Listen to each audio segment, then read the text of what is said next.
पुराणों के अनुसार शनिदेव को न्याय का देवता या धर्मराज कहा जाता है। वह लोगों के कर्मों के हिसाब से फल देते हैं। शनिदेव के बारे में काफी कथाएं प्रचलित हैं। इन्हीं कथाओं में से एक है शनिदेव और उनके पिता सूर्य के बीच प्रेम नहीं बल्कि शत्रुता का भाव होना। शनिदेव भगवान सूर्य और माता सर्वणा के पुत्र हैं। माना जाता है कि शनिदेव और सूर्यदेव के बीच आपसी संबंध मधुर नहीं है।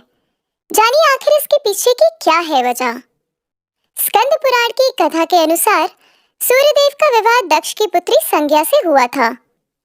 कालांतर में दोनों को 3 संतान की प्राप्ति हुई थी, मनु, यमराज और यमुना। संज्ञा अपने पति सूर्यदेव के तेज से काफी विचलित रहती थी। एक बार संज्ञा याचिका लेकर अपने पिता के पास पहुंची। उस समय पिता ने यह कहकर उन्हें वापस सूर्यलोक जाने की आज्ञा दे दी कि अब उसका घर सूर्यलोक है। यह सुनकर संज्ञा लौटकर पुनः सूर्यलोक आ गई।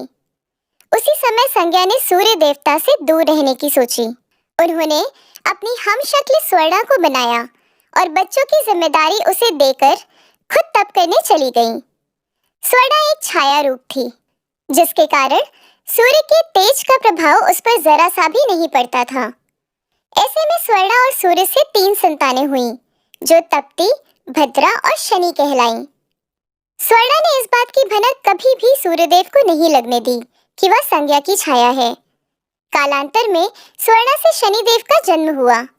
जब शनिदेव का जन्म हुआ तो सूर्यदेव को संदेह हुआ कि शनिदेव उनकी संतान नहीं है। उस समय शनि की क्रोधित नजर पड़ी तो सूर्यदेव भी काले हो गए। उस समय सूर्यदेव शापित चेहरा लेकर शिव जी के पास पहुंचे, जहां शिव जी ने उन्हें स्थिति से अवगत कराया। तभी सूर्यदेव को अपनी गलती का एहसास हुआ और उन्होंने स्वर्णा से माफी मांगी। लेकिन इस घटना के बाद से शनिदेव और पिता सूर्य के संबंध खराब हो गए। क्या आपको पता है कैसे मिली भगवान शनि को न्यायाधीश की उपाधि? शनिदेव ने आगे चलकर भगवान शंकर की घोर तपस्या की और इस तपस्या से उनका शरीर पूर्ण रूप से जल गया। शनि की भक्ति को देखकर भगवान शिव बहुत प्रसन्न हुए और उनसे वरदान मांगने के लिए कहा।